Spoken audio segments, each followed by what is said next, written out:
Alright folks, welcome back to the Airboss station. So, as you can hear, it is pretty loud on this deck. It is very noisy. A lot of stuff going on the deck. We are on the George Washington, just south of Cape Horn, or just passing the Cape Horn on the South Atlantic map, which you can see here. So one of the things I got asked about was basically how to use this station, how to utilize it. So since I am using track IR, there is something to note, that if I center track IR, for example, right there, I'm still using, if I double click my mouse, I can still use the mouse to adjust the point of view as my center. Everything else is WASD around, and obviously you can E and Q to change your height, which is cool because you can kind of take a seat in the seat back here a little bit if you wanted to.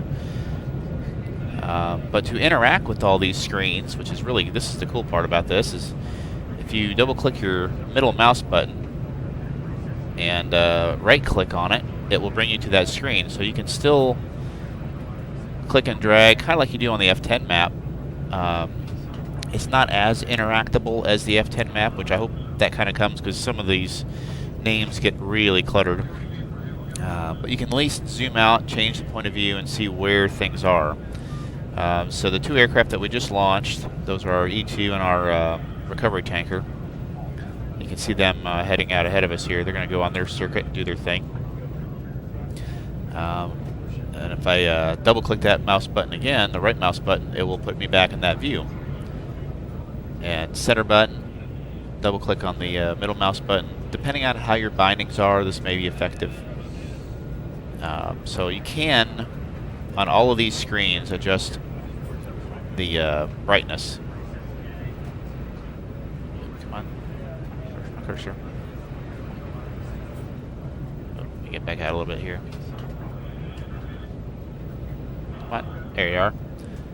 In this case right here, I really do hope that, because it is dark outside, it is overly bright inside this room here. Hopefully there's a night lighting mode somewhere in the future, so we can get either green lights or red lights or whatever. But at least I have not found a light control for the room lighting. Let's watch this Hornet go here.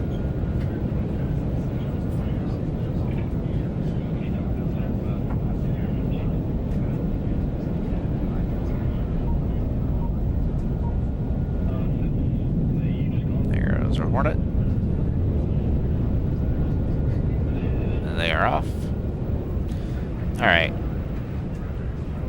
And that goes for all of these screens as well, so you can manipulate the brightness of the LSO screen, which is really handy during the day because you want to crank it up a little bit to actually see what's going on. A little bit of advice for the lighting, which is cool. We'll get these guys off the deck here, and then we'll play with the lighting a little bit. This is one of the coolest things about this this station here. Reset my track IR again. Alright, that should be everybody off the boat for right now.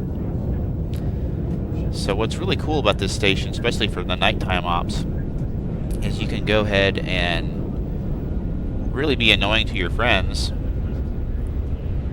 and shut things down to where you can't see anything. And this goes for every light on the boat.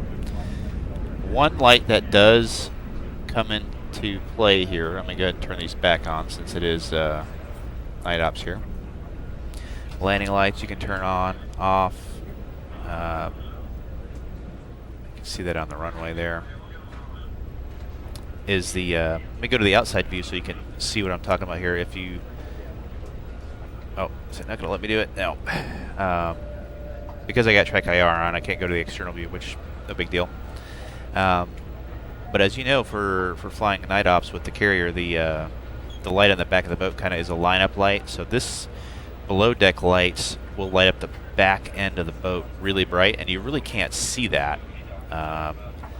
So we'll AI doesn't care, but for your multiplayer, that's something to keep in mind as well. This is the that you can change the color of the lights that's right below the building here, right below the tower. That kind of indicates the status of the deck. And then, so that's cool. Landing lights. Let's go turn landing lights on. You can see the lights are back on, which is always probably the best thing to have when it's dark out like this. The sun is starting to come up, but I don't know if we'll be the video will go that long to catch that. But I wanted to do it during the darkness here to show you what the lights do.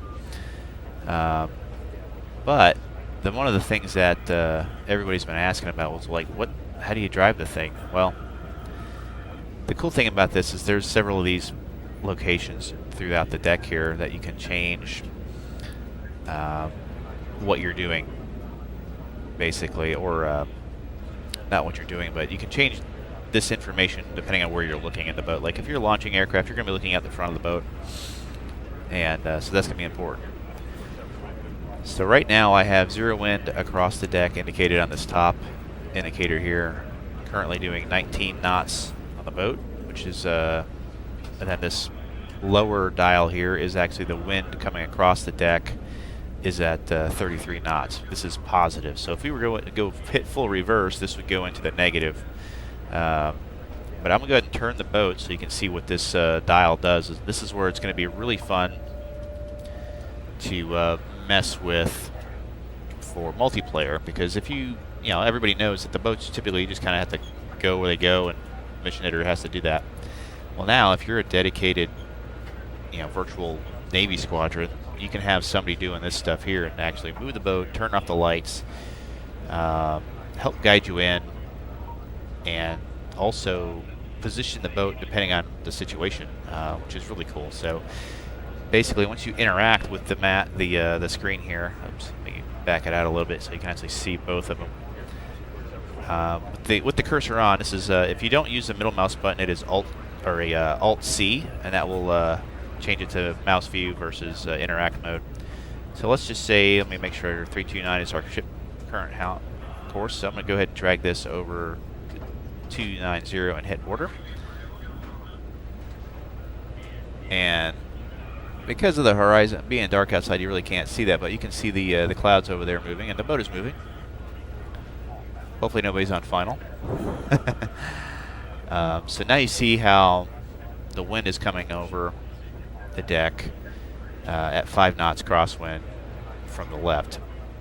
So that's going to be the thing that you want to keep in mind. So we're going to go let this get on heading here, and then I'll go ahead and switch it back to 329 to get us back on into the wind. Yeah, see, now we're getting 8 knots crosswind, which I will tell you this from a buddy of mine that was testing the things for me, that it is not great, even at 1 knot of crosswind. So that's something to keep in mind when you're trying to fly your buddies around. Let's go ahead and bring this back to 329. Oops. Come on, get on it. There we go, and order. And now we're turning. And you'll see the clouds coming back on a heading here. So that's pretty cool.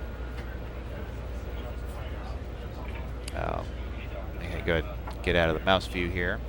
Let's go over to the board that shows track IR reset here, so it's back where it's supposed to be. So far, I've had this kind of work sometimes. This is aircraft that have launched.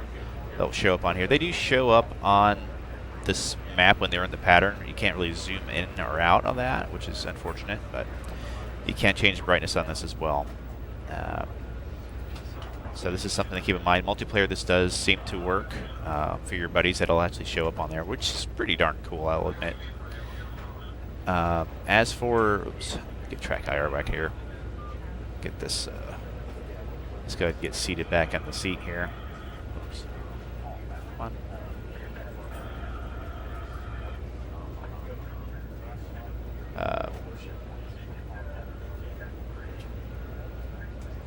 There we go. Alright, so as you can see, we do have a couple aircraft out there probably doing circuits. Now, because we are at night, I think they will do the long approach, which is fine.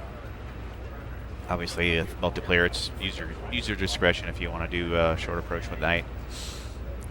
But so a few things that would be really handy, Eagle Dynamics, if you're listening, is a bit more key bindings to be able to use the comms menu to access those F10 scripts that we possibly may have turned on to spawn various things in missions, or even do stuff like that. But the other thing that would be really cool is there's a lot of background audio here.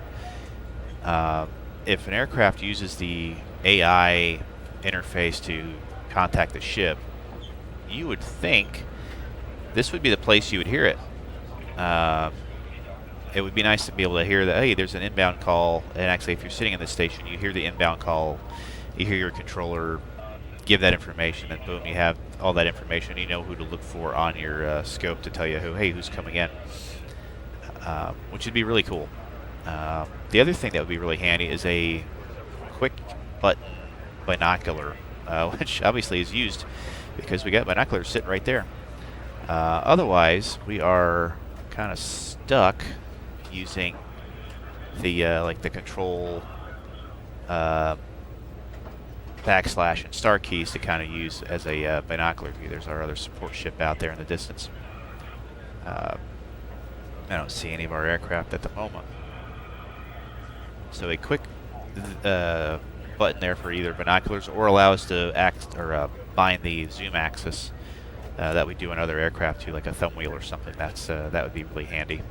And then other than that, obviously, like we've already mentioned, is being able to change the lighting in this big bright room here to a more friendly night operations mode, which would be really handy.